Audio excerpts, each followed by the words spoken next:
राम के चरित्र के बारे में एक और बड़ा ज्वलंत विषय उठता है, ज्वलंत प्रश्न उठता है कि राम ने सीता का परित्याग कर दिया। फिर मैं कहना चाहता हूं कि जो राम को जानने, जो राम पर ये उंगली उठाने वाले लोग हैं, उन्होंने राम के चरित्र को पढ़ा नहीं साहब, पढ़ा नहीं। उन्होंने राम के चरित्र को नहीं पढ़ा, उन्होंने समझा नहीं कि राम का चरित्र क्या है। राम किसका अवतार है, जरा विचार कीजिए। जब जब होए धर्म के हानि, बाढ़ असुर अधम अभिमानी। जब जब धर्म की हानि होती है, जब जब इस संसार में असुर बढ़ते हैं, तब तब बोले तब तब भगवान का अवतार होता है। और भगवान का अवतार बोले विचार कीजिए, ये भगवान प्रभु श्री राम जी का जो अवतार है, ये अवतार धर्म का अवतार है, धर्म की स्थापना के लिए हुआ है अवतार।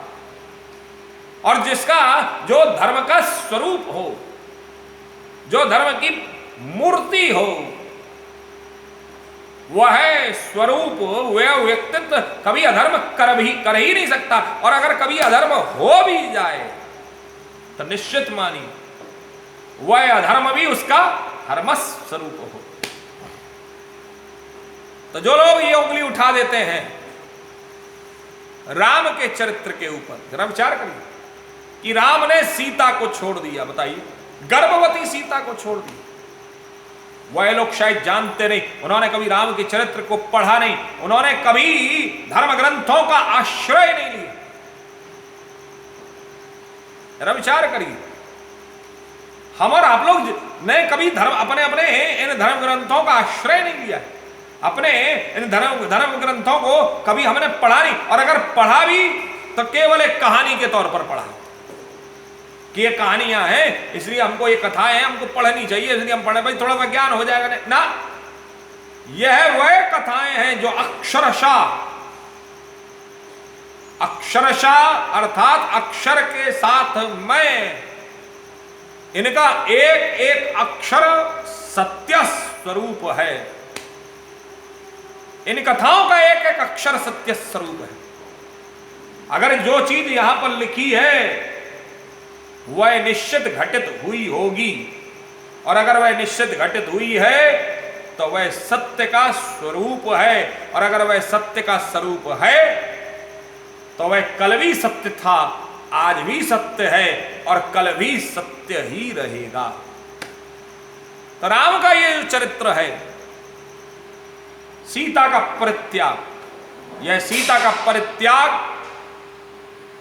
ऐसा ज्वलंत प्रश्न है जिसको अक्सर करके मैं समाज में अक्सर करके लोगों को देखता हूं, सुनता हूं। लोगों को मैं उनकी जिज्ञासाओं को शांत करने की चेष्टा, क्योंकि कुछ चरित्र ऐसे हैं, कुछ लीलाएं ऐसी हैं, कुछ कथानक हमारे यहाँ पर धर्म ग्रंथों में ऐसे हैं, जिन कथानकों के अंतर्गत में, जिन चरित्रों के अंतर्गत में, जिन लीलाओं के अंतर्गत में हर व्यक्ति जो है उद्वेलित है, तैयार रहता है लड़ने को, भिड़ने को। लो साहब नहीं, हमारे यहाँ पर ये चीज गलत लिखी। अरे कभी पहले जानो तो सही वो जो चीज लिखी है उसका अर्थ क्या है। हमने अर्थ का अनर्थ कर दिया है, वर्तमान समय में हमने अर्थ का अनर्थ कर दिया है।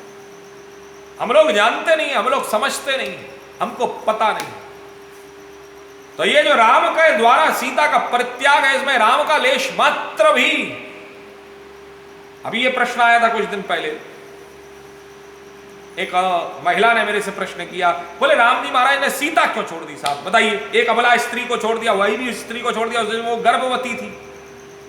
अरे वाह,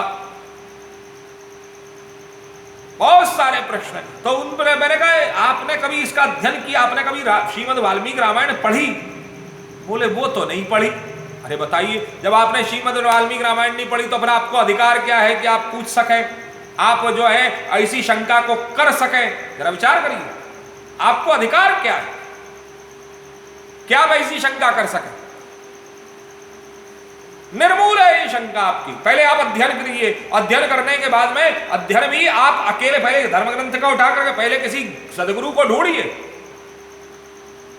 और गुरुदेव के चरणों में बैठ करके पहले अध्ययन कीजिए, अध्ययन के बाद में वो आपको पढ़ावेंगे, पढ़ाने के बाद में फिर आप उस अध्ययन का स्वाध्याय कीजिए। और एक बार पुनरावृत्ति नहीं होनी चाहिए, बल्कि उस स्वाध्याय की कम से कम 108 बार पुनरावृत्ति हो। कितनी बार? 108 बार। तो देखिएगा आपके सामने राम जी चरित्र, राम जी महाराज अगर इस ग्रंथ में, श्रीमद् वाल्मीकि रामायण के ग्रंथ में से निकल करके आपके सामने प्रकट न हो जाए तो हमसे बात करिएगा साहब, लेकिन सिद्ध तो करिए, सिद्धता नहीं है और हमारे प्रश्न हमारे उत्पन्न हो जाते हैं। तो वहां पर मैंने कहा कभी आपने श्रीमद् वाल्मीकि, बोले नहीं पढ़ी। मैंने कहा कभी आपने कुछ और मतलब सीता संबंधित कोई भगवान राम से संबंधित कोई ग्रंथ, संपूर्ण ग्रंथ पढ़ा? वो भी नहीं पढ़ा। मैंने कहा रामायण पढ़ी? वो भी नहीं पढ़ी। श्री रामचरितमानस भी नहीं पढ़ी। तो फिर आप शंका क्यों कर रहे? फिर आपको अधिकार नहीं है शंका करने का।